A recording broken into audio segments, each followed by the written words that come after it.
أشهد أن لا إله إلا الله.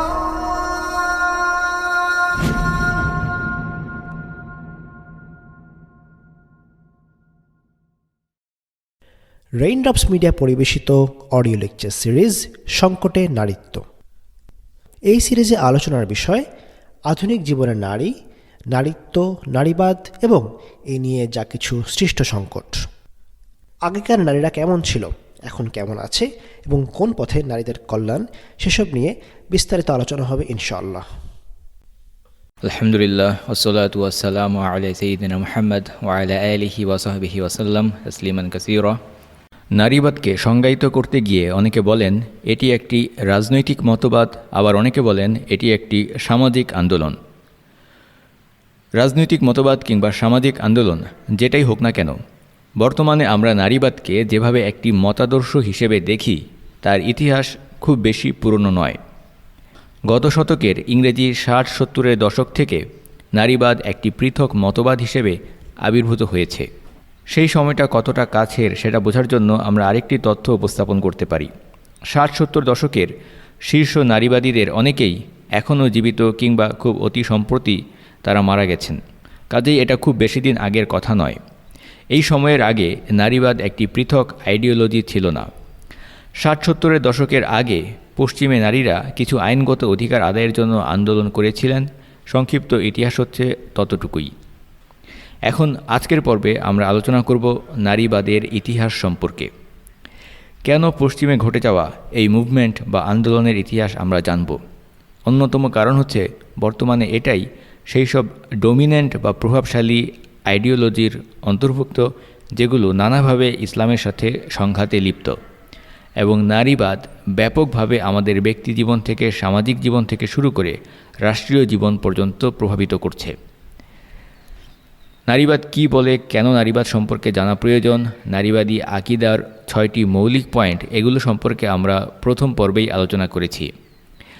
নারীবাদের সেই সকল ভ্রান্ত বিশ্বাসের খণ্ডনগুলো কি, এই বিষয় সম্পর্কে এই সিরিজের শেষ দিকে আরেকটি পর্বে আবারও আলোচনা করা হবে ইনশাআল্লাহ। তবে আজকের পর্বে আমাদের মূল জানার বিষয় হচ্ছে ইতিহাস। কিভাবে নারীবাদী আন্দোলন বর্তমানে যেটাকে আমরা একটি মতাদর্শ হিসেবে দেখতে পাই সেই রূপ ধারণ করলো, সেটাই জানার চেষ্টা করা হবে এই পর্বে। জটিল বিষয়ের অবতারণা না করে একেবারে সহজভাবে গল্পের আকারে সেই সব ইতিহাস বর্ণনা করার চেষ্টা করা হচ্ছে।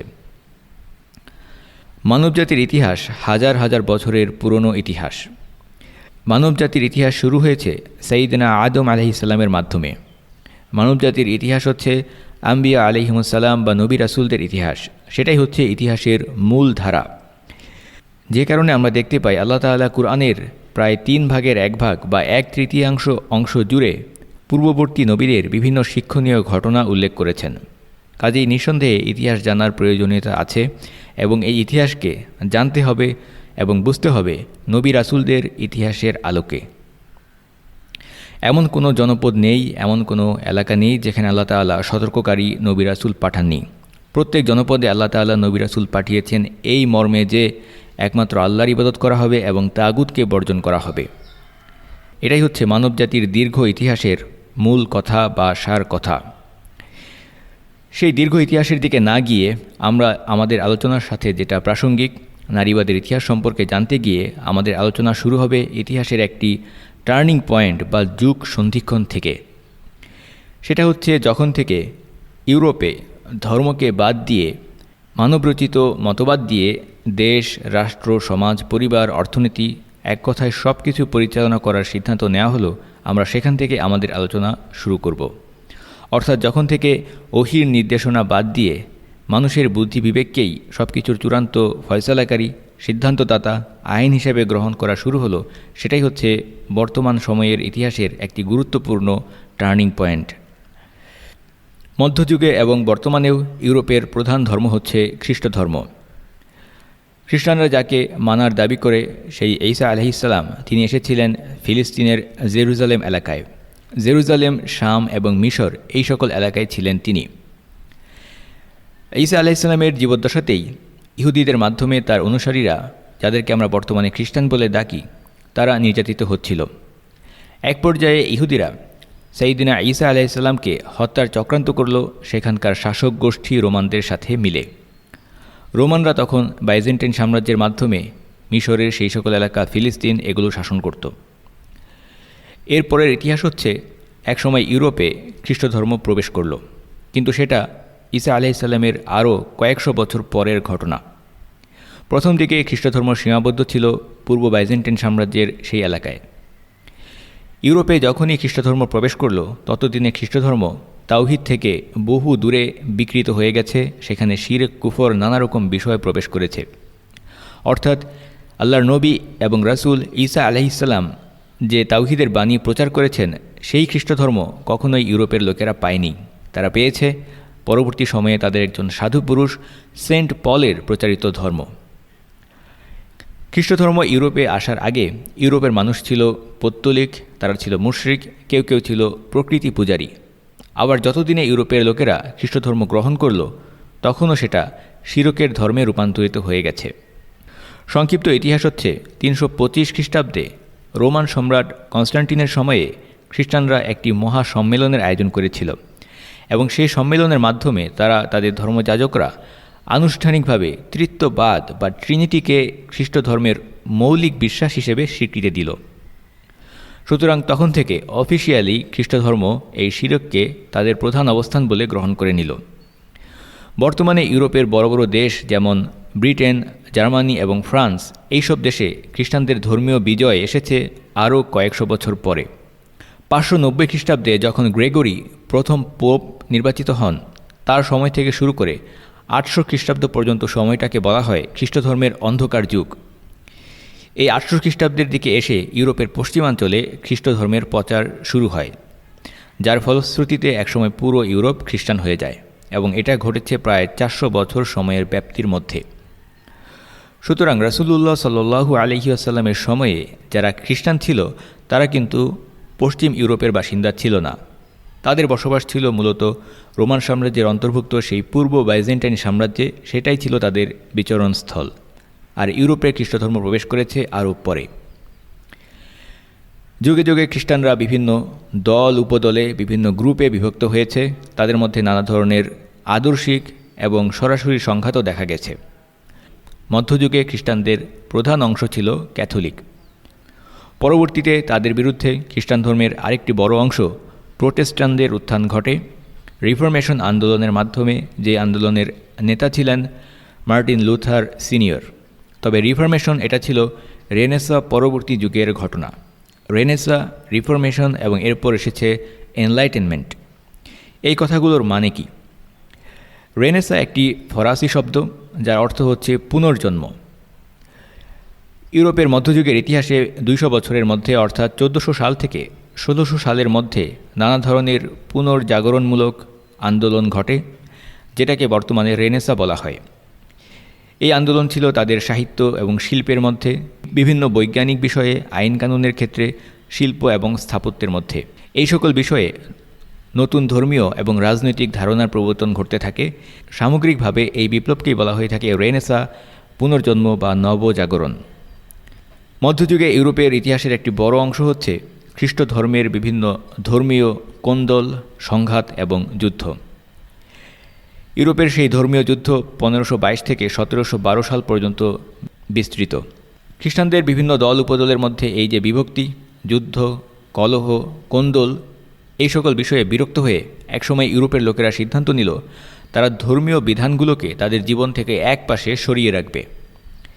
ধর্মীয় বিষয়গুলোকে তারা এভাবে দেখবে, তারা বলবে এটা হচ্ছে শুধুমাত্র মানুষের অন্তরের একটি বিশ্বাস, কেবল কিছু অনুভূতির নাম, কিছু প্রার্থনা, এইরকম।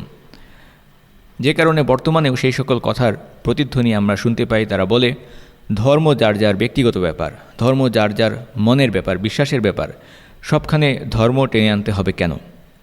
এইসব কথার মূল ব্যাকগ্রাউন্ড হচ্ছে ইউরোপে খ্রিস্টানদের সেই সকল কলহ, দ্বন্দ্ব এবং যুদ্ধ। সেই সময় থেকে তারা ধর্মকে কেবলমাত্র চার্চ কেন্দ্রিক কিছু আচার অনুষ্ঠানের মধ্যে সীমাবদ্ধ রাখার সিদ্ধান্ত নিল। কিন্তু এর বাইরেও তো মানুষের জীবনের একটি বিরাট অংশ রয়েছে, সেখানে কি হবে? মানুষের জীবনে আইনগতভাবে, পরিবারে, সমাজে, রাষ্ট্রে কোথাও তারা ধর্মের কোনো প্রভাব রাখবে না বলে সিদ্ধান্ত নিল। ধর্মকে বাইরে আনা যাবে না, প্রকাশ্যে আনা যাবে না, এর প্রায়োগিক কোনো দিক রাখা যাবে না। এভাবে ধর্মকে অর্থাৎ আল্লাহ তাআলা নবী রাসূলদের মাধ্যমে যে ঐশী দিক নির্দেশনা পাঠিয়েছেন, ওহী পাঠিয়েছেন, সেই সকল বিষয়কে তারা খুবই সীমিত একটি গণ্ডির ভেতরে সীমাবদ্ধ করে দিল এবং বাকি বিষয়গুলো পরিচালনা করার সিদ্ধান্ত নিল মানবীয় চিন্তা, যুক্তি এইসবের মাধ্যমে। এভাবে ইউরোপে মানবরচিত বিধান দিয়ে দেশ, দুনিয়া তথা সব কিছু পরিচালনা করার একটি নতুন পদ্ধতি চালু হলো। সহজ ভাষায়, সহজ কথায় এটাকেই আমরা বলতে পারি সেকুলারিজম। এভাবে যুগে যুগে খ্রিস্টানরা আল্লাহ তাআলার পাঠানো ঐশী দিক নির্দেশনাকে বাদ দিয়ে তাদের পণ্ডিত এবং সংসার বিরাগী সাধুপুরুষ বা দরবেশদেরকে গ্রহণ করেছে আল্লাহ তাআলার স্থানে রব হিসেবে। ঈসা আলাইহিস সালামের শিক্ষা ভুলে গিয়ে একসময় তারা রব হিসেবে গ্রহণ করেছিল তাদের বিভিন্ন যাজক, ধর্মগুরুদেরকে, এবং পরবর্তী সময়ে তারা গ্রহণ করেছে বিভিন্ন জ্ঞানীগুণী, বুদ্ধিজীবী এই সকল ব্যক্তিদেরকে। আল্লাহ তাআলা কুরআনে বলেছেন, ইত্তাখাযু আহবারাহুম ওয়া রুহবানাহুম আরবাবাম মিন দুনিল্লাহি ওয়াল মাসিহা ইবনে মারিয়াম। তারা তাদের পণ্ডিত এবং সাধুপুরুষদেরকে তাদের রব হিসেবে গ্রহণ করেছে আল্লাহকে বাদ দিয়ে, এবং গ্রহণ করেছে মারিয়ামের পুত্র ঈসাকেও। অথচ তাদেরকে আদেশ করা হয়েছিল একমাত্র মাবুদ আল্লাহ তাআলার ইবাদতের জন্য, যিনি ছাড়া কোনো মাবুদ নেই। অথচ তারা তার সাথে বিভিন্ন বিষয়কে শরীক সাব্যস্ত করে। আল্লাহ তাআলা এই সকল বিষয় থেকে মহাপবিত্র। সুতরাং সার কথা হচ্ছে, যখন থেকে ইউরোপে ধর্মীয় বিধানকে বাদ দিয়ে তারা তাদের মধ্যে বিভিন্ন চিন্তাশীল, বুদ্ধিজীবী, জ্ঞানীগুণী, সাহিত্যিক এই সকল ব্যক্তিদের বুদ্ধি বিবেক দিয়ে সব কিছু পরিচালনা করতে লাগলো, এভাবে তাদের মধ্যে মানবরচিত জ্ঞানের একটি নতুন ধারা সৃষ্টি হলো। উল্লেখ্য, মানবরচিত জ্ঞান বা মানুষের গবেষণালব্ধ জ্ঞান যতক্ষণ পর্যন্ত ওহীর জ্ঞানের অনুগত থাকবে বা ওহীর জ্ঞানের সাথে সামঞ্জস্যপূর্ণ হবে, ততক্ষণ পর্যন্ত কোনো সমস্যা নেই। আল্লাহ তাআলা মানুষকে যে বুদ্ধি বিবেক দিয়েছেন সেটা কাজে লাগিয়ে গবেষণার মাধ্যমে মানুষ বিভিন্ন বিষয় আবিষ্কার করতে পারে, বিভিন্ন সিদ্ধান্ত নিতে পারে, বিভিন্ন বিষয় ভালো মন্দ বুঝতে পারে। কিন্তু এই ক্ষেত্রে সেটা হতে হবে ওহীর জ্ঞানের অনুবর্তী বা ওহীর জ্ঞানের অনুগত সেই ধারা অনুসারে। যখন থেকে মানুষের আবিষ্কার করা জ্ঞান সেটা ওহীর জ্ঞানের বাইরে চলে যাবে, ওহীর জ্ঞানের সাথে সাংঘর্ষিক হবে, তখন থেকেই বিপদের শুরু। আর ইউরোপে ঠিক সেই ঘটনাটাই ঘটল। ওহীর বিষয়কে একেবারে বর্জন করে সর্বত্র মানুষের কথাই চূড়ান্ত, মানুষের কথাই সর্বোচ্চ এভাবে গ্রহণ করা হলো। মানুষকে মানুষের উপরে রব সাব্যস্ত করা হলো।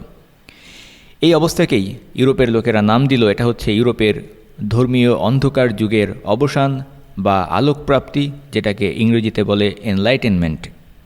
অথচ ইসলামের দৃষ্টিকোণ থেকে দেখলে এটার নাম হওয়া উচিত ছিল নব্য অন্ধকার যুগ বা নিউ ডার্ক এইজ। যাই হোক, সেই সময়টা হচ্ছে ইংরেজি 17 এবং 18 শতাব্দী, অর্থাৎ 1600 সাল থেকে শুরু করে 1799 সাল পর্যন্ত এই সময়টাকে বলা হয়ে থাকে এনলাইটেনমেন্ট।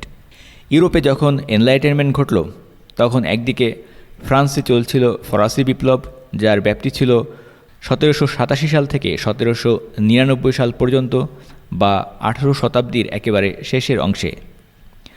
কাছাকাছি সময়ে উত্তর আমেরিকাতেও ঘটল আমেরিকার স্বাধীনতা আন্দোলন, যার ব্যাপ্তি ছিল 1775 থেকে 1783 সাল পর্যন্ত।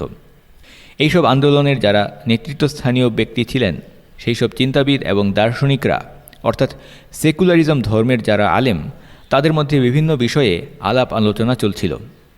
নানা মুনির, নানা মত, যত মত তত পথ, আর এই সবগুলো পথ হচ্ছে শয়তানের পথ, আর ইসলামের পথ হচ্ছে সরল পথ, সঠিক পথ, একটি সোজা রাস্তা। যা হোক, সেই সেকুলার ধর্মের যারা আলেম, তাদের মধ্যে যে সকল বিষয়ে আলোচনা চলছিল, সেই সব ইস্যুর মধ্যে একটি গুরুত্বপূর্ণ ইস্যু ছিল নারীদের ইস্যু। কারণ এতদিন পর্যন্ত ইউরোপে সমাজে, পরিবারে, রাষ্ট্রে, সর্বত্র নারীদের ভূমিকা কী হবে সেটা নির্ধারিত হতো ধর্মীয় বই পুস্তকের মাধ্যমে বা চার্চের মাধ্যমে অথবা ধর্মযাজকদের মাধ্যমে। কিন্তু এখন যেহেতু তারা সিদ্ধান্ত নিয়েছে ধর্মীয় বিধানকে জীবন থেকে এক পাশে কেবল ব্যক্তিগত অনুভূতির মধ্যে সীমাবদ্ধ করে রাখবে, কাজেই সেই নতুন পটভূমিতে পরিবারে, সমাজে, রাষ্ট্রে, অর্থাৎ প্রাইভেট লাইফে কিংবা পাবলিক লাইফে নারীর ভূমিকা কী হবে সেটা নিয়ে নতুন করে আলোচনা, তর্ক বিতর্ক শুরু হলো। সেই সময়ে তাদের মধ্যে প্রমিনেন্ট আইডিয়া ছিল এটাই যে নারীরা ঘরে থাকবে, প্রাইভেট ডোমেইন দেখাশোনা করবে, আর ঘরের বাইরের যে দুনিয়া সেই পাবলিক ডোমেইন দেখাশোনা করবে পুরুষরা। এটা শুধুমাত্র ইউরোপে নয়, বরং সারা পৃথিবীতেই ছিল একই অবস্থা। নারীরা সর্বত্র ঘরের বিষয়গুলো দেখাশোনা করত, সন্তান দেখাশোনা করত, সংসার দেখাশোনা করত, আর ঘরের বাইরের বিষয়গুলো দেখাশোনা করত পুরুষরা। সেই রকম একটি প্রেক্ষাপটে ফরাসি দার্শনিক রুশো শিক্ষা ব্যবস্থা নিয়ে একটি বই লিখলেন, যে বইটির নাম দিলেন তিনি এমিলে। এমিলি এই বইটি প্রকাশিত হয়েছিল 1763 সালে। এই বইটি আসলে কি? বইটি আসলে হচ্ছে একটি উপন্যাস ধর্মী নিবন্ধ বা উপন্যাস সন্দর্ভ। শব্দগুলো খুবই কঠিন এবং জটিল। এর সহজ অর্থ হচ্ছে তিনি বেশ কিছু আর্টিকেল বা প্রবন্ধকে উপন্যাস আকারে উপস্থাপন করলেন, যেটাকে তিনি নাম দিলেন এমিলে। বইটির মূল থিম ছিল যে কিভাবে একটি দূষিত সমাজে আদর্শ সুনাগরিক গড়ে তোলা যায়, যেসব সুনাগরিক সেই দূষিত সমাজে টিকে থাকতে পারবে। এই মর্মে রুশো সেই উপন্যাসে কয়েকটি চরিত্র সৃষ্টি করলেন, যার মধ্যে প্রধান চরিত্র হচ্ছে এমিলে। এমিলে একটি ছেলের নাম। একজন শিক্ষকের কাছে এমিলে বড় হয়ে উঠতে থাকে। একেবারে শিশু অবস্থা থেকে প্রাপ্তবয়স্ক হওয়া পর্যন্ত ধাপে ধাপে বিভিন্ন অংশ 5টি ভিন্ন অধ্যায়ে ব্যাখ্যা করা হয়। কিভাবে এমিলে সেই ওস্তাদের কাছ থেকে সব কিছু শিখছে, জ্ঞান অর্জন করছে, এইসব কাহিনী সেখানে আলোচনা করা হয়। রুশোর মূল থিওরি ছিল শিশুদেরকে স্বাভাবিকভাবে বেড়ে উঠতে দিতে হবে, তাদেরকে সহজতাভাবে বেড়ে ওঠার সুযোগ দিতে হবে। শিশুদের শিক্ষায় সমাজের নাক গলানো উচিত হবে না। এখানে সমাজ শব্দটিকে তিনি কালচার শব্দ এবং ধর্ম শব্দের রিপ্লেসমেন্ট হিসেবে ব্যবহার করেছেন, যেভাবে অনেক মানুষ প্রকৃতি শব্দকে বা নেচার শব্দকে ব্যবহার করে আল্লাহ শব্দের রিপ্লেসমেন্ট হিসেবে। রুশো উল্লেখ করেন যে শিশুদেরকে কোনো ধরনের ধর্মীয় শিক্ষা দেওয়া উচিত নয়। যেহেতু ফরাসি বিপ্লবের সেই উর্বর পটভূমি, সেই প্রেক্ষাপটে এই সকল বই লেখা হয়েছিল, যখন কিনা ধর্মকে বাদ দেওয়ার চূড়ান্ত প্রচেষ্টা চলছিল, সেই অবস্থায় রুশো এই সকল তথ্য উল্লেখ করেন যে শিশুদেরকে কোনো ধরনের ধর্মশিক্ষা দেওয়া উচিত নয়। স্বাভাবিকভাবেই সেই বিষয়টা সেই যুগে একটি বিরাট বিতর্ক সৃষ্টি করে। এর প্রেক্ষিতে বইটি নিষিদ্ধ করা হয় এবং তার কপিগুলো জনসম্মুখে পুড়িয়ে ফেলা হয়, রুশোকে নির্বাসনে পাঠানো হয়। যা হোক, কাহিনীর এক পর্যায়ে তিনি দেখান বইয়ের 5ম অধ্যায়ে যে বইটির মূল চরিত্র এমিলে যখন নওজোয়ান, তখন সে সোফি নামের একটি মেয়ের সাথে পরিচিত হয়। কিন্তু শিক্ষকের উৎসাহে এমিলে সিদ্ধান্ত নেয় সে আরও জ্ঞান অর্জন করবে, নিজেকে জানবে, সমাজকে জানবে। এই উদ্দেশ্যে সে সোফিকে ছেড়ে 2 বছরের জন্য ভ্রমণে বের হয় এবং সেলফ রিফ্লেকশন বা আত্ম উপলব্ধির পেছনে সময় কাটায়। এভাবে যখন এমিলে পুরোপুরি জ্ঞান অর্জন করল, রুশোর ভাষায় এনলাইটেন্ড হলো, আলোকিত হলো, তখন সে সোফিকে বিয়ে করল আর সিদ্ধান্ত নিল তার ওস্তাদ যেভাবে তাকে যত্ন আত্মি নিয়ে শিক্ষা দিয়েছে, সেভাবে সে নিজেও তার ভবিষ্যতের সন্তানদেরকে শিক্ষিত করবে। এভাবে রুশো একটি কাহিনী কাঠামো ব্যবহার করে মূলত বিভিন্ন প্রবন্ধ বা আর্টিকেলের মাধ্যমে তার ভাষায় একটি নষ্ট সমাজে কীভাবে সুনাগরিক গড়ে তোলা যায় তার একটি উপায় বা পদ্ধতি বাতলে দেন, শিক্ষা সম্পর্কে নানা ধরনের থিওরি এবং আলোচনা উপস্থাপন করেন। যে কারণে এই বইটি নিয়ে আমরা কথা বলছি, তার কারণ হচ্ছে রুশো সেই বইটিতে দেখান যে নারী আর পুরুষের শিক্ষার উদ্দেশ্য কখনো এক হওয়া উচিত নয়, বরং পৃথক হওয়া উচিত। নারী শিক্ষা পুরুষের থেকে আলাদা হওয়া উচিত এবং এই সম্পর্কে রুশো তার চিন্তাধারা উল্লেখ করেন। রুশো বিশ্বাস করতেন যেহেতু সমাজে নারী এবং পুরুষের ভূমিকা, জেন্ডার রোল এক নয়, আলাদা, কাজেই তাদের মধ্যে শিক্ষার উদ্দেশ্যও এক হওয়া উচিত নয়, কিছু পার্থক্য থাকা উচিত। সেই সময়কার সামাজিক এবং বৈশ্বিক প্রেক্ষাপট অনুসারে রুশো মনে করতেন একজন নারীর জীবনের প্রধান লক্ষ্য হওয়া উচিত স্ত্রী হওয়া এবং মা হওয়া, আদর্শ স্ত্রী হওয়া, আদর্শ মা হওয়া। রুশো এই বিষয়টিকে দেখেছেন পুরুষের দৃষ্টিকোণ থেকে। যিনি উল্লেখ করেছেন নারীর সমস্ত শিক্ষা হওয়া উচিত পুরুষের আপেক্ষিক। পুরুষদেরকে খুশি করা, তাদের কাছে উপকারী হওয়া, তাদের কাছে প্রিয় ও সম্মানিত হওয়া, শৈশবে তাদের লালন পালন করা, বয়সকালে তাদের যত্ন নেওয়া, তাদের পরামর্শ দেওয়া, সান্ত্বনা দেওয়া, তাদের জীবনকে মধুর এবং সুন্দর করা হচ্ছে নারীর সবসময়ের দায়িত্ব এবং শিশুকালেই তাদেরকে এসব শেখাতে হবে। এসব নীতি থেকে আমরা যতটা অমান্য করব, ততটাই বিচ্যুত হব আমাদের লক্ষ্য থেকে, এবং এছাড়া আর যে শিক্ষাই নারীকে দেওয়া হোক না কেন সেটা আমাদের জন্য সুখকর হবে না। যেহেতু নারীরা ঘরে থাকবে এবং সংসারের বিষয়গুলো দেখাশোনা করবে, তাই একজন আদর্শ গৃহিণী হওয়ার জন্য যা যা থাকা প্রয়োজন, রুশো মনে করতেন নারীদের শিক্ষা ব্যবস্থার লক্ষ্য তেমনটাই হওয়া উচিত। এই ছিল নারী শিক্ষার ব্যবস্থা সম্পর্কে রুশোর মতামত। আগেই বলা হয়েছে এই বইটি লেখা হয়েছিল ফরাসি বিপ্লবের উর্বর পটভূমিকালে। সেই সময়ে আরেকটি গুরুত্বপূর্ণ সামাজিক পরিবর্তন ঘটছিল শিল্প বিপ্লবের মাধ্যমে। শিল্প বিপ্লবের মাধ্যমে কীভাবে নারীদের জীবন প্রভাবিত হয়েছে, কতটা পরিবর্তিত হয়েছে তাদের জীবন এবং চিন্তা চেতনা, এই সম্পর্কে আলোচনা একটু পরেই সামনে আসতে যাচ্ছে। ফরাসি বিপ্লবের সময়ে যে সকল আইডিয়া বিকশিত হয় তার 3টি মূল কথা হচ্ছে লিবার্টি, ইকুয়ালিটি এবং ফ্রেটার্নিটি বা স্বাধীনতা, সাম্য এবং ভ্রাতৃত্ব। এই সকল আইডিয়ার কারণে নারীরাও ব্যাপকভাবে প্রভাবিত হতে থাকে। তারাও বিভিন্ন বিষয়ে তাদের রাজনৈতিক মতামত জানাতে আগ্রহী হয়ে ওঠে। সেই সময়ে এসব বিষয় নিয়ে কথা বলতেন মূলত সমাজের উঁচু শ্রেণীর অভিজাত মহিলারা। তারা সম্পত্তির মালিকানা কিংবা নারীরা যে রাজনৈতিক অধিকার পেতে পারে, রাজনৈতিক মতামত প্রকাশ করতে পারে, এই সকল বিষয় নিয়ে কথা বলতে থাকেন। আর ওদিকে যারা দরিদ্র শ্রেণীর নারী ছিলেন, তাদের কাছে এই সকল বিষয়ে কথা বলাই ছিল বিলাসিতা। তারা ব্যস্ত ছিলেন তাদের কর্মজীবনের শোষণ, বৈষম্য, কর্মক্লান্ত জীবন, এই সকল বিষয় নিয়ে। 1760 সালের পরবর্তীতে ইউরোপে যে শিল্প বিপ্লবের উত্থান ঘটে, সেখানেই বিভিন্ন কলকারখানায় নারীদেরকেও ব্যাপকভাবে নিয়োগ করা শুরু হয়। কাজেই দরিদ্র শ্রেণীর নারীরা সেখানে কাজ করতেন এবং সারাদিন কাজ করার পর যে সামান্য মজুরি পেতেন, সেটা দিয়ে কিভাবে আরেকটু ভালো থাকা যায়, কিভাবে আরেকটু ভালো রুটি কামাই করা যায়, সেই চিন্তা নিয়েই তারা ছিলেন হয়রান। সেই সময়ে নারীদেরকে নিয়ে যে সকল নারী কথা বলেছেন, তাদের প্রায় সবাই বা অধিকাংশই ছিলেন মূলত সমাজের সুবিধাভোগী বা প্রিভিলেজড অথবা অভিজাত শ্রেণীর অন্তর্ভুক্ত। এখন আমরা নারীবাদের ইতিহাসের যে অংশটা আলোচনা করছি, যারা বিভিন্ন একাডেমিক বা তাত্ত্বিক, তারা নারীবাদের ইতিহাসের এই অংশটিকে অভিহিত করেন নারীবাদের প্রথম তরঙ্গ বা প্রথম ওয়েভ হিসেবে। এই তরঙ্গের দুইটি গুরুত্বপূর্ণ মাইলস্টোন হচ্ছে শিল্প বিপ্লবের কারণে বিভিন্ন কলকারখানায় ব্যাপকভাবে নারীদেরকে নিয়োগ করা, সেখানকার বিভিন্ন অস্বাস্থ্যকর এবং অমানবিক পরিবেশে কঠিন লাগাতার পরিশ্রমের মাধ্যমে তাদেরকে বিভিন্ন কাজে বাধ্য করা, যেখানে শ্রমিক অধিকার বলে কিছু ছিল না, বিশ্রামের কোনো সুযোগ ছিল না, ছুটির দিন বলে কিছু ছিল না। এরকম একটি কঠিন পরিস্থিতিতে তারা বিভিন্ন রকমের অধিকার আদায়ের জন্য সংগঠিত হতে থাকেন এবং বিভিন্ন আন্দোলন গড়ে তুলতে থাকেন।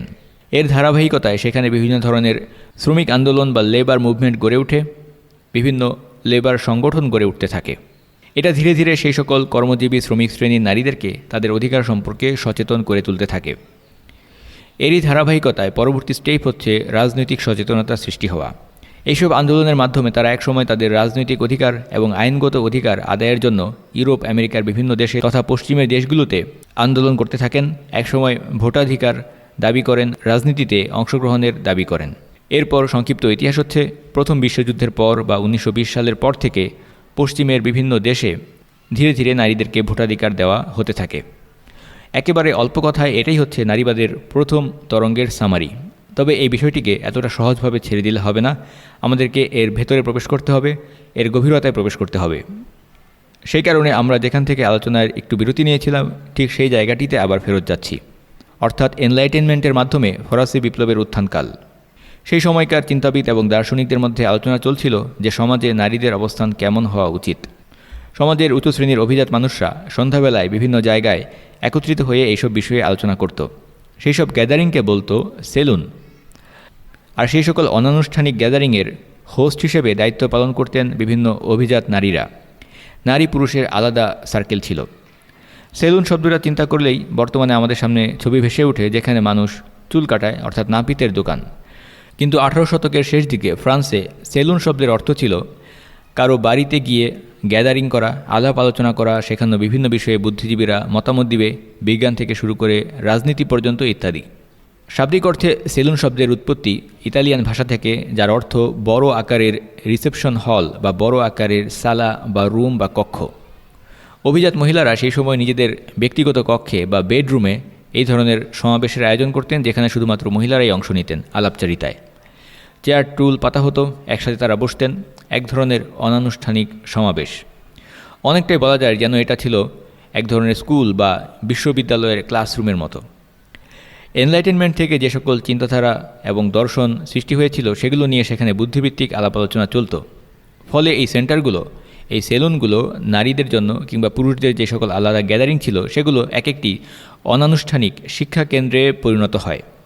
সেখানে বুদ্ধিজীবীরা নানা বিষয়ে মতামত পেশ করতেন এবং এটাই হচ্ছে আমরা যেই সময় নিয়ে কথা বলছি সেই সময়কার সামাজিক সেটিং। এখন এই এনলাইটেনমেন্ট এবং ফেমিনিজমের মধ্যে সম্পর্কটা কী ধরনের? কয়েকটি পয়েন্ট আকারে কিছু একাডেমিক শব্দ ব্যবহার করে যদি আমরা বলি, তাহলে বলা যায় প্রথমত এনলাইটেনমেন্টের ফলে এগালিটেরিয়ান বা সমতাবাদী মতাদর্শ সৃষ্টি হলো। এনলাইটেনমেন্ট উৎসাহিত করল এগালিটেরিয়ান বা সমতাবাদী মতাদর্শকে এবং ইন্ডিভিজুয়ালিজম বা ব্যক্তি স্বাতন্ত্র্যবাদকে। এনলাইটেনমেন্টের ফলে ইউরোপ এবং আমেরিকায় সংঘটিত বিপ্লবের মাধ্যমে তৎকালীন সমাজে বিদ্যমান সমাজ কাঠামো বা ওল্ড ওয়ার্ল্ড অর্ডার এর পরিবর্তন ঘটল। ফ্রান্সে ঘোষণা করা হলো declaration of man and the citizen 1789 সালে।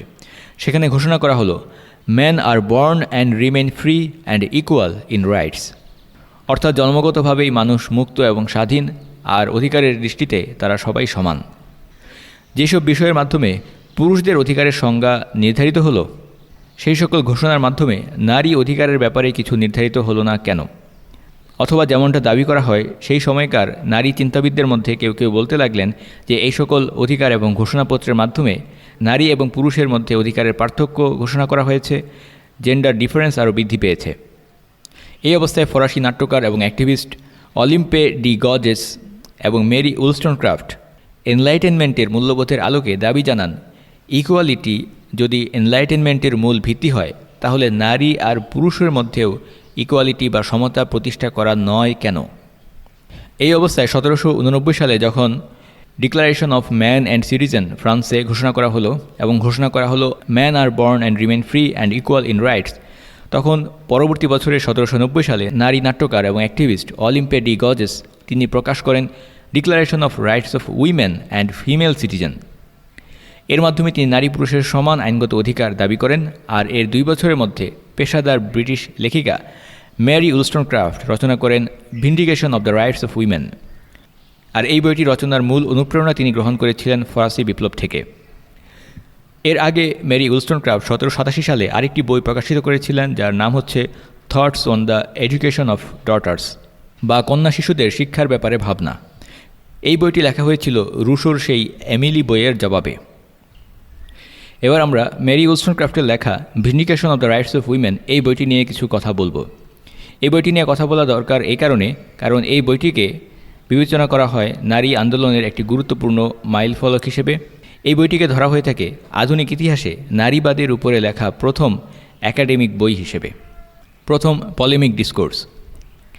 ভিন্ডিকেশন বইটির মাধ্যমে মেরি উলস্টনক্রাফট তৎকালীন ফ্রান্সের প্রধানমন্ত্রী এবং যিনি একজন ধর্মযাজকও ছিলেন, তার চিন্তাচেতনার বেশ কিছু প্রতিবাদ জানিয়েছিলেন। 1791 সালে ফ্রেঞ্চ ন্যাশনাল অ্যাসেম্বলিতে একটি রিপোর্ট প্রকাশিত হয়েছিল, যাতে বলা হয়েছিল মহিলাদের শিক্ষা গ্রহণ করা উচিত ডোমেস্টিক সেটিংয়ের ভেতরে বা পারিবারিক পরিমণ্ডলের ভেতরে। মেরি উলস্টনক্রাফট এই বিষয়টির প্রতিবাদ করলেন এবং তার ভাষায় নারী উন্নতির পথে এবং স্বাধীন স্বনির্ভর জীবন গঠনের পথে তিনি প্রধান বাধা হিসেবে বিবেচনা করতে লাগলেন নারীদের ডোমেস্টিক লাইফকে, অথবা অন্য কথায় নারীদের প্রাইভেট ডোমেইন বা গৃহস্থালী কাজ করাকে। আর দাবি করতে লাগলেন নারীদের জন্য শিক্ষা ও কর্মক্ষেত্রে সমান সুযোগ সমান অধিকার দিতে হবে। এগালিটেরিয়ান বা সাম্যবাদী চেতনার আলোকে তিনি নারী পুরুষের মধ্যে লিঙ্গ নির্বিশেষে সমতার কথা বলতে লাগলেন সামাজিক ক্ষেত্রে এবং নৈতিক ক্ষেত্রে। মেরি উলস্টনক্রাফটকে বলা হয়ে থাকে তিনি হচ্ছেন নারীবাদের আদি মাতা বা আদি পুরুষ। যেমনটা অনেকেই বলে থাকেন, কার্ল মার্কস যেরকম সমাজতন্ত্রের, মেরি তেমনই নারীবাদের। মেরি উলস্টনক্রাফটকে ধরা হয়ে থাকে নারীবাদের প্রথম তরঙ্গের সবচেয়ে গুরুত্বপূর্ণ ব্যক্তিত্ব। এবারে আমরা সংক্ষেপে মেরি উলস্টনক্রাফট সম্পর্কে কিছুটা জানার চেষ্টা করব, তার ব্যক্তিত্ব এবং চিন্তা সম্পর্কে। নারীবাদের ইতিহাস আলোচনা করতে গিয়ে সামনের পর্বগুলোতে এবং এই পর্বেও বিভিন্ন ব্যক্তিত্বের বিবরণী আসতে থাকবে, তাদের চিন্তার বিবরণী আসতে থাকবে এবং তাদের ব্যক্তিত্ব সম্পর্কে কিছু বিশ্লেষণ আসতে থাকবে ধারাবাহিকভাবে। মেরি উলস্টনক্রাফট তিনি জন্মগ্রহণ করেছিলেন 1759 সালে লন্ডনে এবং তিনি ছিলেন 7 ভাই বোনের মধ্যে দ্বিতীয়। মোটামুটি একটি সচ্ছল পরিবারেই তার জন্ম হয়েছিল, কিন্তু তার পিতা ছিলেন বেশ অপচয়কারী বা খরুচে স্বভাবের। এইসব করতে গিয়ে পরিবার দারিদ্র্যের মধ্যে পড়ে যায়। এছাড়া তার পিতা ছিলেন একজন বদরাগী ব্যক্তি, মেজাজি ব্যক্তি। বিভিন্ন সময়ে মদ খেতেন, মাতলামি করতেন এবং মাতাল অবস্থায় নিজের স্ত্রীর গায়ে অর্থাৎ মেরি উলস্টনক্রাফটের মায়ের গায়ে হাত তুলতেন। ছোটোবেলায় শৈশব কৈশোরের সেই দিনগুলোতে মেরি উলস্টনক্রাফট বিভিন্ন সময়ে বাবার অত্যাচার থেকে মাকে সাধ্যমতো বাঁচানোর চেষ্টা করতেন। জীবনের একটা পর্যায়ে বিভিন্ন অভিজাত নারীর গৃহ পরিচারিকা হিসেবে কাজ করেছেন মেরি উলস্টনক্রাফট। পরবর্তীতে একসময়ে এসে তিনি পেশাদার লেখিকা হিসেবে আত্মপ্রকাশ করেন, লেখালেখিকে নিজের জীবিকা হিসেবে গ্রহণ করেন। লন্ডন থেকে পরবর্তীতে ফ্রান্সে স্থানান্তরিত হয়েছিলেন। মেরি উলস্টনক্রাফটের একটি বিখ্যাত উক্তি হচ্ছে, I do not wish women to have power over man but rather over themselves. নারীদেরকে পুরুষের উপরে ক্ষমতাবান হতে হবে আমি এমন ইচ্ছা করি না, বরং আমি চাই নারীরা যেন নিজেদের ব্যাপারে ক্ষমতাবান হতে পারে। আপাতদৃষ্টিতে শুনে এই উক্তিটাকে বেশ আপোষকামী মনে হতে পারে, তবে ধীরে ধীরে নারীবাদীরা এই আপোষকামী মানসিকতা থেকে বের হয়ে এসেছে এবং একসময় ফিমেল সুপ্রিমেসি, নারী শ্রেষ্ঠত্ববাদী মানসিকতা গ্রহণ করেছে। প্রথম দিকের যারা নারীবাদী ছিলেন তারা আপোষকামী মানসিকতার মধ্যে কাজ করাকে তাদের জন্য সহজ বলে মনে করেছেন কৌশলগতভাবে, অর্থাৎ পুরুষতন্ত্রের ভেতরে থেকেই, পুরুষদের কর্তৃত্বের অধীনে থেকেই নারী অধিকার আদায়ের জন্য তারা কাজ করতেন। পরবর্তীতে যখন ধীরে ধীরে তাদের ধাপের উন্নতি ঘটতে থাকলো, তখন একটা পর্যায়ে এসে তারা সমতা বা ইকুয়ালিটি দাবি করলেন এবং এরপর 90-এর দশক সময় থেকে তারা আরও এক ধাপ উপরে উঠলেন, যখন তারা খোলাখুলি বলতে লাগলেন, আমরা আমাদের জীবনে পুরুষের কোনো দরকার নেই, we don't need man, all man are trash, সকল পুরুষ আবর্জনা, পুরুষরা জন্তু জানোয়ার ছাড়া আর কিছুই নয়, ইত্যাদি। রুশো যখন এমিলি বইয়ের মাধ্যমে জানালেন নারী এবং পুরুষের শিক্ষার উদ্দেশ্য, শিক্ষা ব্যবস্থা আলাদা হওয়া উচিত, তখন মেরি উলস্টনক্রাফট সেখানে সমতার দাবি করলেন। কেন নারীদেরকে পুরুষের অধীনস্থ হয়ে থাকতে হবে এই বিষয়ে তিনি কলম ধরলেন, পাশাপাশি পুরুষের তুলনায় নারীরা কম যৌক্তিক চিন্তা করে এর বিরুদ্ধেও প্রতিবাদ করলেন। তবে মেরি উলস্টনক্রাফট এটা স্বীকার করে নিলেন যে দৈহিকভাবে শারীরিক শক্তির বিবেচনায় পুরুষের তুলনায় নারীরা দুর্বল। তিনি লিখলেন, নারীদের আয় রোজগারের কোনো ব্যবস্থা থাকে না বলেই বাধ্য হয়ে তারা পুরুষকে বিয়ে করে, আর এভাবে পুরুষের উপরে নির্ভরশীল হয়ে তারা পুরুষের দাসীতে পরিণত হয়। তিনি বললেন, এভাবে পরনির্ভরশীল হওয়ার কারণেই নাকি নারীরা মানসিকভাবে বিকাশ ঘটাতে পারে না, গৃহস্থালী কাজের সীমাবদ্ধ গণ্ডির মধ্যেই তারা আবদ্ধ থাকে। এই কারণে মেরি প্রস্তাব করলেন, নারীদের হারানো মর্যাদা ফিরে পাওয়ার জন্য তাদেরকে নারী প্রকৃতি বা নারী সুলভ স্বভাবের ক্ষেত্রে আমূল বা র্যাডিক্যাল বিপ্লব ঘটাতে হবে। তিনি মনে করতেন নারী আর পুরুষ সমান, এমনকি সেই যুগে সেই সময়ে তিনি সহশিক্ষা বা কো এডুকেশনের প্রস্তাব করেন। মেরি উলস্টনক্রাফট যুক্তি দিতে লাগলেন, নারীকে বন্দি করে গৃহস্থালী কাজের মধ্যে সীমাবদ্ধ রাখা হয়েছে বলেই তারা পুরুষের তুলনায় ইনফেরিয়র। তারা ঘরে থেকে পুরুষের খেলনায় পরিণত হয়েছে। সমাজ নারীদেরকে শিখিয়েছে যে তুমি দেখতে কেমন, কেমন পুরুষের সাথে তোমার বিয়ে হচ্ছে এটাই তোমার জন্য বেশি গুরুত্বপূর্ণ, তোমার বিয়ে তোমার জন্য বেশি গুরুত্বপূর্ণ তোমার বুদ্ধিভিত্তিক ইন্টেলেকচুয়াল উৎকর্ষতা অর্জনের থেকে। এভাবে একটি কন্যা শিশু তার মায়ের কাছ থেকে যেসব মূল্যবোধ শেখে তার সার কথা হচ্ছে, নিজের চেহারার যত্ন নাও, একজন ভালো স্বামী জোগাড় করো যে তোমাকে দেখে শুনে রাখবে, সুরক্ষা দেবে, ভরণ পোষণ দেবে। শুধু তাই নয়, মেরি উলস্টনক্রাফট ছিলেন প্রথম নারীবাদী যিনি বিয়েকে এক প্রকার বেশ্যাবৃত্তি বলেছেন, যেটা ছিল সেই যুগের জন্য একটি শকিং মূল্যায়ন। তিনি নিজে কখনো বিয়ে করেননি, তবে পুরুষদের সাথে সম্পর্ক রেখেছেন। বিবাহ বহির্ভূত একাধিক পুরুষের সাথে তার যৌন সম্পর্ক ছিল। আর যেহেতু সেই যুগে স্বাভাবিকভাবেই বর্তমান সময়ের মতো কার্যকরী জন্ম নিয়ন্ত্রণের কোনো ব্যবস্থা ছিল না, ফলে ফলাফল কী ঘটতে পারে সেটা আমরা সহজেই অনুমান করতে পারি। দুইজন ভিন্ন পুরুষ থেকে মেরি উলস্টনক্রাফট দুইটি জারজ সন্তান জন্ম দিয়েছেন, গিলবার্ট ইমালি থেকে একজন এবং পরে উইলিয়াম গডউইন থেকে আরেকজন।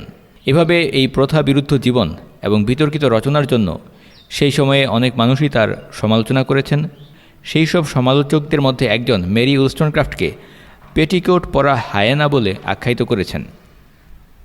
দ্বিতীয় যে ব্যক্তির সাথে মেরি উলস্টনক্রাফট বিবাহ বহির্ভূত যৌন সম্পর্ক গড়েছিলেন তিনিও ছিলেন একজন লেখক, উইলিয়াম গডউইন। তিনি 1798 সালে অর্থাৎ মেরি উলস্টনক্রাফটের মৃত্যুর পর একটি আত্মজীবনী প্রকাশ করেছিলেন। সেই বইতে উঠে এসেছে মানসিকভাবে মেরি উলস্টনক্রাফট খুব স্থিতিশীল অবস্থার ছিলেন না। তিনি বিয়ের ব্যাপারে বিশ্বাস করতেন না এবং জীবনে 2 বার আত্মহত্যার প্রচেষ্টা করেছিলেন। তার ব্যক্তিগত জীবনের আরও যেসব খুঁটিনাটি সেই বইতে উঠে এসেছে সেই সকল বিষয়ের আলোকে অনেকেই মেরি উলস্টনক্রাফটের জীবনকে ইমোরাল এবং কন্ট্রোভার্সিয়াল বলেছেন। মেরি উলস্টনক্রাফটের লেখা ভিন্ডিকেশন বইটি সেই সময়কার বুদ্ধিজীবী মহলে একটি আলোড়ন সৃষ্টি করতে পেরেছিল, কিন্তু বিভিন্ন বিতর্কিত বিষয়ের কারণে একসময় সেই বইটি আর না ছাপানোর সিদ্ধান্ত নেওয়া হয় এবং 1850 সালের আগে সেটা আর পুনর্মুদ্রণ করা হয়নি বা রিপ্রিন্ট করা হয়নি। এরপর পরবর্তী ইতিহাস থেকে আমরা জানি, যখন নারীদের ভোটাধিকার আন্দোলন শুরু হয় ইউরোপ এবং আমেরিকাতে, তখন আবার নারী এবং পুরুষের মধ্যে সমান অধিকার বা কথিত ইকুয়ালিটি প্রতিষ্ঠার জন্য সেই বইটিকে আবার ব্যবহার করা শুরু হয়। ভোটাধিকারের জন্য পশ্চিমে যারা আন্দোলন করেছেন তাদের মধ্যে ব্রিটিশ সাফরেজিস্ট মিলিসেন্ট ফসেট এবং আমেরিকান অ্যাক্টিভিস্ট লুক্রেশিয়া মঠ থেকে শুরু করে দ্বিতীয় বিশ্বযুদ্ধ পরবর্তী সময়ে সিমন দ্য বিভুয়ার ফরাসি দার্শনিক নারীবাদী, তাদের প্রায় সকলেই একই ধরনের মতাদর্শিক কথা বলেছেন। তারা সকলেই নারী এবং পুরুষের মধ্যে সমতা বা ইকুয়ালিটির দাবি জানিয়েছেন লিঙ্গ নির্বিশেষে। আর 1850 সালের পর অর্থাৎ 19 শতকের দ্বিতীয়ার্ধে যারা মেরি উলস্টনক্রাফটের এই লিবারেল ফেমিনিস্ট আইডিয়াকে যারা একাডেমিক্যালি এন্ডোর্স করেছেন এবং আরও বিকশিত করেছেন, তাদের মধ্যে 2 জন গুরুত্বপূর্ণ ব্যক্তি হলেন হ্যারিয়েট টেইলর মিল এবং জন স্টুয়ার্ট মিল। এইমাত্র যাদের 2 জনের নাম উল্লেখ করা হলো, লক্ষণীয় বিষয় হচ্ছে এই 2 জনও মেরি উলস্টনক্রাফটের মতো সমাজের প্রচলিত জীবনযাপন মানতেন না, কথিত প্রথাবিরুদ্ধ জীবনযাপন করতেন, অর্থাৎ ধর্ম এবং সামাজিক রীতির বিরুদ্ধে জীবন কাটাতেন। হ্যারিয়েট টেইলর ছিলেন একজন বিবাহিত মহিলা, একজন মা যার 2টি সন্তান ছিল। সেই অবস্থায় জন স্টুয়ার্ট মিলের সাথে তার পরিচয় হয়। John Stuart Mill English philosopher, political economist, পরবর্তীতে এমপি বা মেম্বার অফ পার্লামেন্ট ছিলেন ব্রিটিশ পার্লামেন্টের। হ্যারিয়েট টেইলর এবং জন স্টুয়ার্ট মিল তারা একটি লং টার্ম রিলেশনশিপে জড়িয়ে পড়েন। এমনকি বলা হয়ে থাকে এই রিলেশনশিপে বা সম্পর্কে নাকি টেইলরের তৎকালীন স্বামী জন টেইলরের সম্মতি ছিল। বিষয়টা খুবই অদ্ভুত। একজন স্বামী কিভাবে তার স্ত্রীকে অন্য একজন পুরুষের সাথে সম্পর্কে জড়ানোর অনুমতি দিতে পারে? এর জবাব হিসেবে অনেকে বলেন হ্যারিয়েট টেইলর এবং জন স্টুয়ার্ট মিলের মধ্যে সম্পর্কটা ছিল মানসিক। তার বুদ্ধিভিত্তিকভাবে পরস্পরের প্রতি আকৃষ্ট ছিলেন, অর্থাৎ তাদের লাভ ছিল প্লেটোনিক লাভ, যেখানে দৈহিক সম্পর্ক ছিল না। যদিও স্বামী জন টেইলরের মৃত্যুর পর হ্যারিয়েট টেইলর পরবর্তীতে জন স্টুয়ার্ট মিলকে বিয়ে করেছিলেন। তাদের দুজনের মধ্যে সম্পর্ক নিয়ে, ব্যক্তিগত জীবন নিয়ে অনেক কথাই প্রচলিত আছে, তবে সেগুলো এখানে ততটা প্রাসঙ্গিক নয় বলে আমরা সেগুলো এড়িয়ে যাচ্ছি। যেমন কেউ কেউ এটা নিয়ে আলোচনা করতে চেয়েছেন যে জন স্টুয়ার্ট মিল তিনি শারীরিকভাবে অক্ষম ছিলেন কিনা, পুরুষত্বহীন ছিলেন কিনা, কিংবা তাদের মধ্যে বৈবাহিক সম্পর্কের পরেও যৌনতা হয়েছিল কিনা ইত্যাদি বিষয়। এক কথায় বলতে গেলে এখানে মূল বিষয় হচ্ছে তারা দুজন প্রচলিত জীবনযাপন করতেন না বা কথিত প্রথাবিরুদ্ধ জীবনযাপন করতেন। আরেকটি বিষয় এখানে উল্লেখ করা যায়, তাদের রচনার মাধ্যমে এটা বোঝা যায়, সেটা হচ্ছে স্বামী স্ত্রীর স্বাভাবিক যৌনতাকেও তারা একটি খারাপ বিষয় মনে করতেন। এখানে বলে রাখা ভালো, অনেকেই ভাবতে পারেন যে নারীবাদ প্রসঙ্গে আলোচনা করতে গিয়ে বিভিন্ন নারীবাদী তাত্ত্বিক যারা শীর্ষ আইকন, তাদের ব্যক্তিগত জীবন নিয়ে এত কথা বলার কি আছে? এটা দরকার আছে। কেন দরকার আছে সেটা সামনের দিকে আমরা বিস্তারিত উল্লেখ করব ইনশাআল্লাহ। যেহেতু নারীবাদ নারী এবং পুরুষের ব্যক্তিগত জীবন নিয়েও অনেক আলোচনা করে, সে কারণে যারা নারীবাদী তাত্ত্বিক ছিলেন তাদের জীবনের বিভিন্ন ঘটনা প্রাসঙ্গিকভাবেই উল্লেখ করতে হয়, তাদের ব্যক্তি জীবনকেও তুলে আনতে হয়, তাদের কথা এবং কাজের মধ্যে কতটুকু মিল এবং অমিল সেটা বোঝানোর জন্য। হ্যারিয়েট টেইলর তিনি বলতেন, sexual inequality has been imposed on women by social custom and should not be seen as a natural consequence of their biology. এই কথাটি আমরা ভালোভাবে খেয়াল করতে পারি, কারণ পরবর্তী সকল নারীবাদীদের মধ্যেই এই কথাটি বিভিন্নভাবে প্রতিধ্বনিত হয়েছে। সহজ কথায় তিনি বলেছেন, লিঙ্গ পার্থক্য এটা নাকি সোশ্যাল কাস্টমের মাধ্যমে বা সামাজিক প্রথার মাধ্যমে নারীদের উপরে আরোপ করা হয়েছে, এটা নাকি নারী এবং পুরুষের যে ন্যাচারাল দৈহিক পার্থক্য তার কোনো বহিঃপ্রকাশ নয়। যেমনটা বর্তমান সময়ে বলা হয়ে থাকে, gender is a social construct, বা জেন্ডার নাকি একটি সামাজিক নির্মাণ। শিল্প বিপ্লবের উত্থানকালের সেই সামাজিক পটভূমিতে হ্যারিয়েট টেইলর বলতেন, নারীদেরকেও পুরুষের মতো শ্রমবাজারে নিয়ে আসা উচিত, আর সেই সকল কাজ নাকি নারীদের মানসিক স্থিতিশীলতার জন্য খুবই গুরুত্বপূর্ণ। নারীদের যে সকল ঐতিহ্যগত, ধর্মীয় এবং সামাজিক দায়িত্ব আছে, পারিবারিক দায়িত্ব আছে, সেগুলি করতে গিয়েই নাকি নারীরা পুরুষের সাথে সমতা অর্জন করতে পারে না। তার একটি উক্তি তিনি বলতেন, ম্যারি উস্টনক্রাফটের মতো আমিও এই বাস্তবতা স্বীকার করি যে দৈনন্দিন সংসারের কাজকর্ম করতে গিয়ে নারীদের অধিকাংশ সময় এবং এনার্জি চলে যায়। তাই আমি মনে করি নারীদের গৃহস্থালী কাজকর্মের সহযোগিতার জন্য ডোমেস্টিক সার্ভেন্ট প্রয়োজন। জন স্টুয়ার্ট মিল তিনি বলতেন, স্ত্রী হিসেবে এবং মা হিসেবে দায়িত্ব পালন করতে গিয়ে নারীরা ফুল টাইম ভিত্তিতে ব্যস্ত থাকে। এমত অবস্থায় সেই যুগে, অর্থাৎ ভিক্টোরিয়ান যুগে, অর্থাৎ 1837 থেকে 1900 সাল পর্যন্ত, সেই সময়টাতে নারীদের পক্ষে শিক্ষা অর্জন করা কিংবা বিয়ে এবং মাতৃত্বের পাশাপাশি কোনো পেশাগত কোট আনকোট ক্যারিয়ার গঠন করা সাধারণ নারীদের পক্ষে এটা সম্ভব ছিল না। শুধুমাত্র বিত্তবান নারীদের পক্ষেই এটা সম্ভব ছিল, কারণ তারা ঘরের কোনো কাজ করতো না। জন স্টুয়ার্ট মিল শুধুমাত্র ফেমিনিজম নয়, বরং লিবারেলিজমের একজন গুরুত্বপূর্ণ তাত্ত্বিক ছিলেন। দার্শনিকভাবে তিনি এসেনশিয়ালিজমের বিরুদ্ধে লিখেছেন। জন স্টুয়ার্ট মিল বলতেন, নারীসুলভ বৈশিষ্ট্য বা নারী প্রকৃতি বলে যা বোঝানো হয় সেটা নাকি একটি আর্টিফিশিয়াল থিং বা পুরোপুরি কৃত্রিম বিষয়। এমনকি জন স্টুয়ার্ট মিল নারী এবং পুরুষ শব্দের পরিবর্তে পার্সন বা ব্যক্তি অর্থাৎ জেন্ডার নিউট্রাল শব্দ ব্যবহার করতে চেয়েছিলেন। ব্রিটিশ পার্লামেন্টে এমপি হওয়ার পর তিনি এই সম্পর্কে প্রস্তাবও পেশ করেছিলেন। তিনি প্রস্তাব করেছিলেন পুরুষবাচক শব্দের মধ্যে নারীদেরকেও অন্তর্ভুক্ত করা উচিত, যদিও শেষ পর্যন্ত সেই প্রস্তাব গৃহীত হয়নি। হ্যারিয়েট টেইলর এবং জন স্টুয়ার্ট মিল দুজনেই ছিলেন কথিত সমাজ সংস্কারক, এবং সেই সময়ে তাদের চিন্তা এবং আইডিয়াগুলো খুবই বিতর্কিত ছিল। জেন্ডার রোল সম্পর্কে তারা মনে করতেন এগুলো নাকি কৃত্রিম বিষয়, সমাজের সৃষ্টি। পরিবারে নারী এবং পুরুষের নির্দিষ্ট দায়িত্ব কর্তব্যের বিভাজনকে তারা বিশ্বাস করতেন না, সমালোচনা করতেন। পরিবারে পিতা এবং মাতার নির্দিষ্ট ভূমিকা থাকতে পারে, এই বিষয়গুলো তারা বিশ্বাস করতেন না। যদিও এর বিপরীতে সমাধান কী হবে সেই বিষয়ে তারা কোনো আইডিয়া প্রদান করতে পারেননি। এমনকি তিনি এটাও বলেছেন, যদি নারীদের সামনে অপশন দেওয়া হয় যে ক্যারিয়ার আর সংসারের মধ্যে যে কোনো একটি বেছে নিতে হবে, তাহলে অধিকাংশ নারী, মেজরিটি, তারা বেছে নেবে সংসার জীবনকে। ওসল্লাল্লাহু তাআলা আলা সাইয়্যিদিনা মুহাম্মদ ওয়া আলা আলিহি ওয়া সাহবিহি ওয়া সাল্লাম ওয়ালহামদুলিল্লাহি রাব্বিল আলামিন। রেইনড্রপস মিডিয়ার অন্যান্য প্রজেক্ট সম্পর্কে জানতে ভিজিট করুন www.raindropsmedia.org অথবা ফেসবুক পেজ www.facebook.com/raindropsmedia অথবা ইউটিউব চ্যানেল www.youtube.com/raindropsmediaorg2015